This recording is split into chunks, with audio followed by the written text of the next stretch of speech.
Next up, at UFC Vegas 104, we have Kevin Vallejos taking on Seung Woo Choi. Seung Woo Choi, 11-7 in his career, only 1-4 in his last 5. He's coming off that KO loss to Steve Garcia. He's taking on Kevin Vallejos, 14-1 in his career, 4-1 in his last 5. That lone loss was to Jean Silva on the Contender Series. And that was interesting because Kevin Vallejos is a 2-time Contender Series alumni. He thought his UFC dreams were over when he lost that first Contender Series fight. But it was to Jean Silva, and it turned out Jean Silva's pretty damn good. So Kevin gets another crack at it, and it worked. He's a powerful striker. He has a beautiful 1-2. If you kick, he's going to catch it, and then he's going to bomb an overhand on the other side. He's very comfortable on the feet. He's very dangerous. He's got impressive speed, and then considering his power, the speed is even more impressive because he managed to be fast and powerful. He doesn't load up. He's got a few submissions, but he does have some grappling holes. He's very young at 23, but he's also a great prospect, bright future. He's taking on Seung Woo Choi. He's a clean striker. He fights tall. He throws with solid power. He does a really good job utilizing leg kicks, and at times he's going to use them like a jab. He'll throw more leg kicks than actual punches. He's a technical striker. He's going to try to set up some takedowns well, use them to clinch rounds. And while he is a decent fighter, he has been struggling as of late with 4 losses in his last 5 fights, the most recent I mentioned, that KO to Steve Garcia. UFC debuts are always nerve-wracking. There's no comfort whatsoever in betting on a UFC debut. But Kevin seems to be the real deal. He's got great power, great control. He's incredibly fast. He's also fighting somebody who can and has been knocked out before. So I love Kevin in this matchup. Even with the grappling holes, I'm very confident here. I'm all over Kevin Vallejos, and I'm surprised to see these odds actually shrink and not widen. What do you think, Jakey Boom Baloots? Yeah, Kevin's got all the abilities to win this fight. And honestly, the way that he's been talking, especially on Twitter and stuff, he is a confident fucking kid. So I have no doubt in my mind that he knows that Seung Woo Choi has been chinned before, and he's going to come across with that pressure, have a nice 3, 4, 5 punch combination, and try to end this fight early and really make a statement, because he seems like one of those people. He is not here just to fucking win.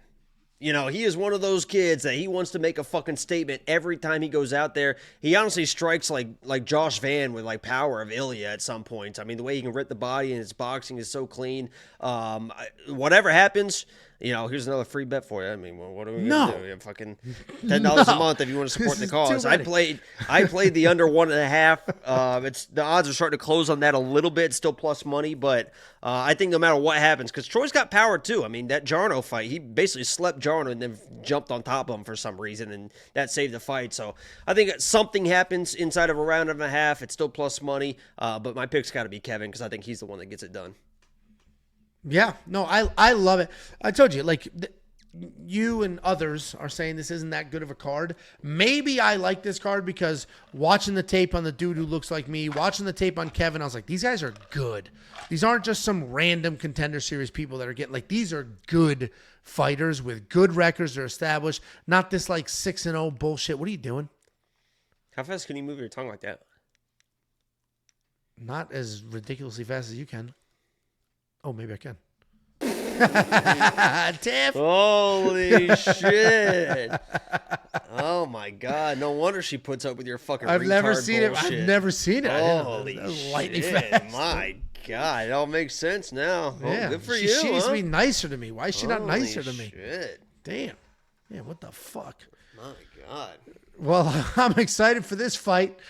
And $9,100 in DraftKings Fantasy, that will probably be worth the money as well.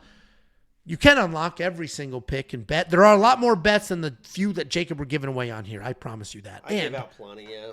Yeah. And we're not done. You can check out all the bets all week long and get the push notifications on your phone as they get placed. This is my phone in my hand. Just search We Want Picks in the App Store. Download the phone, put notifications on. WeWantPicks.com. Click Become a Member at the top. Jay Jack says, Jacob, what do you think about Daniel Jones? There's something going on. Because, and if Angela, you don't know, Daniel Jones is honestly kind of a shit quarterback that found his way to the Vikings and was a free agent, but the Colts are so desperate because something's going on with Anthony Richardson. And Pat McAfee knows what it is. Pat McAfee all of a sudden just fucking hates Anthony Richardson and like wants him out of town. So he obviously heard from context or contacts that something is going on with Anthony Richardson as far as he's not a leader, he doesn't care, he doesn't prepare himself, whatever it is. So they signed also another bum for $14 million, brought him in for a quarterback competition. So it sounds like Pat knows what's going on, but he won't say it. And honestly, the way if the culture is signing people like that, it sounds like they know what's going on too. So I was a big AR fan, and I've been riding his shit for a while, but it sounds like he might not be that guy, man. I'm done. That was all foreign to me. Angelo a PSA for the people. Homosexual, everybody.